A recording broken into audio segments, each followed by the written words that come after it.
ஒரு நாள் ஒரு வீட்டில் அப்பா இருந்தார். ஆனால் அவர் இல்லையேன்னு அந்த குடும்பமே உணர்ந்தது.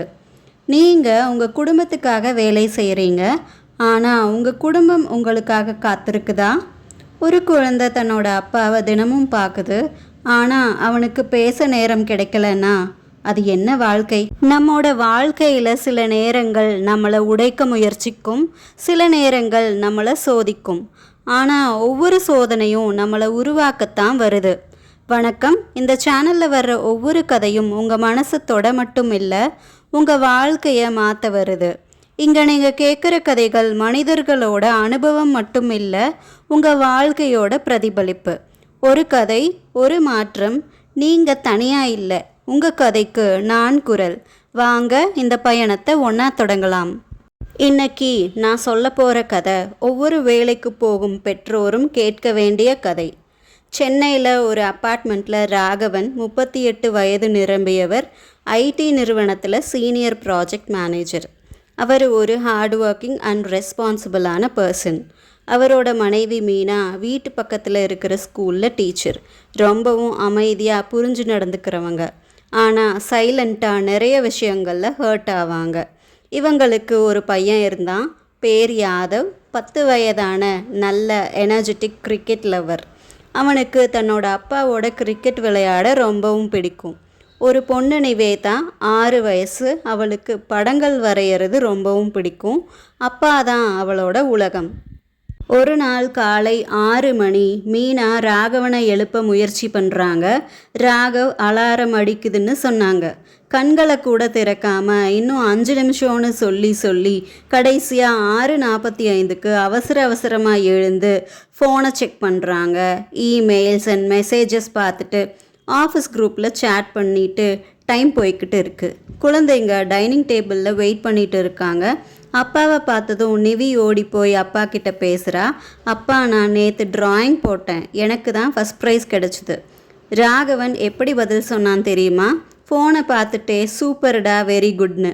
கூடவே யாதவ் சொன்னான், அப்பா இன்னைக்கு ப்ராக்டிஸ் மேட்ச்னு. ராகவன் உடனே ஈவினிங் பார்க்கலாண்டா, எனக்கு மீட்டிங் இருக்குன்னு சொல்லிட்டு 7:15க்கு வீட்டை விட்டு ஆஃபீஸ் கிளம்பிட்டான். யாதவும் நிவியும் ஒருத்தர் பார்த்துக்கிட்டு இருக்காங்க. அந்த வீடு ஒரு அமைதியில் மூழ்கி இருக்குது. நிவி அப்பா தன்னோட ட்ராயிங்கை பார்த்துட்டு ஹாப்பியாக என்கரேஜ் பண்ணுவார்னு நினச்சி ஏமாந்தா. அப்பாவும் தனக்கு ஒரே ஒரு பால் போட்டு ப்ராக்டிஸ்க்கு மோட்டிவேட் பண்ணுவார்னு யாதவ் நினச்சான். ஆனால் அது அவங்களுக்கு எட்டாத ஆசையாகவே இருந்தது. பல நாட்கள் இதே போலத்தான் நகர்ந்தது. ஒரு நாள் ஸ்கூலில் டீச்சர் ஸ்டூடெண்ட்ஸை எஸ்ஸே எழுத சொல்கிறாங்க. தலைப்பு மை ஹீரோ. எல்லா குழந்தைங்களும் எழுத ஆரம்பிக்கிறாங்க. என் அப்பா போலீஸ், என் அப்பா டாக்டர்னு. யாதவ் சில நிமிஷம் சும்மா உட்காந்துருந்தான். அப்புறம் எழுத ஆரம்பித்தான். ஏன் அப்பா பிஸி ஹீரோ, அவர் என்னை ரொம்பவும் லவ் பண்ணுவார், ஆனால் அவருக்கு நேரம் கிடையாது, நான் அவரோட பேச வெயிட் பண்ணுவேன். ஒவ்வொரு நிகழ்வுகளையும் மறக்காமல் எழுதியிருந்தான். டீச்சர் எஸ்ஸேவை வாசிக்கும்போது அவங்க கண்களில் கண்ணீர்.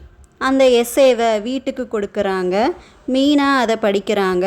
அவங்களால அவங்க அழுகையை கண்ட்ரோல் பண்ண முடியலை. மெதுவாக உட்காந்து அழுகிறாங்க. அன்னைக்கு நைட் 10:30 ராகவன் வீட்டுக்கு வர்றான். டின்னர் ரெடியான்னு கேட்குறான். ரெடின்னு சொல்லிட்டு அந்த எஸ்ஸே பேப்பரை ராகவ் கிட்ட கொடுக்குறான் மீனா. ஸ்கூலில் நம்ம யாதவ் எழுதினதுன்னு சொல்கிறாங்க.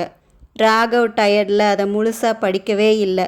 நைஸ் க்யூட்டுன்னு சொல்லிட்டு லேப்டாப் ஓப்பன் பண்ணி மீட்டிங் அட்டன் பண்ணுறான். மீனா ரொம்பவும் சங்கடப்படுறாங்க. ஆனால் அவங்களுக்கு புரியுது, ராகவ் குடும்பத்தோட நன்மைக்காகத்தான் கடுமையாக உழைக்கிறான்னு. அதனால் அவங்க அதுக்கு மேலே எதுவுமே பேசலை. ஒரு ஞாயிற்றுக்கிழமை ஃபேமிலி அவுட்டிங் பிளான் பண்ணுறாங்க. யாதவ் எக்ஸைட் ஆகி அப்பா பீச் போகலான்னு சொன்னான். ராகவ் அதுக்கு பதில் பேசாமல் கிளையண்ட் கால் ஜஸ்ட் 1 hourனு சொல்லிட்டு அட்டன் பண்ணினான். ஆனால் 4 hours ஆயிடுச்சு. குழந்தைங்க சைலண்ட்டாக டிவி பார்த்துட்டு இருந்தாங்க. திடீர்னு ராகவுக்கு தலை சுத்துச்சு. மார்பில் வலி வந்தது.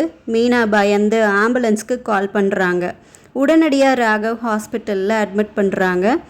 டாக்டர் சொன்னாங்க, ஸ்ட்ரெஸ் லெவல் அதிகமானதால் பிபி ஹை ஆயிடுச்சு, ராகவ் லைஃப் ஸ்டைலை சேஞ்ச் பண்ணணும்னு. ஹாஸ்பிட்டல் பெட்டில் ராகவ் சீலிங்கை பார்த்துட்டு இருக்கான். அவனோட நினைவுக்கு நிவியோட டிராயிங், யாதவோட எஸ்ஸே, மீனாவோட அமைதியான கண்ணீர் எல்லாம் மாறி மாறி வருது. அடுத்த நாள் ராகவை டிஸ்சார்ஜ் பண்ணுறாங்க. வீட்டில் அமைதியாக யாதவ் மெதுவாக கேட்குறான், அப்பா நீங்கள் ஆஃபீஸ் போகலையா? அந்த இன்னசென்ஸ் ராகவை ஏதோ பண்ணுச்சு. அன்னைக்கு நைட் தனியாக பால்கனியில் ராகவ் உட்கார்ந்துருந்தான். அவனுக்குள்ளேயே பேசிக்கிட்டான், நான் சம்பாதிப்பது யாருக்காக?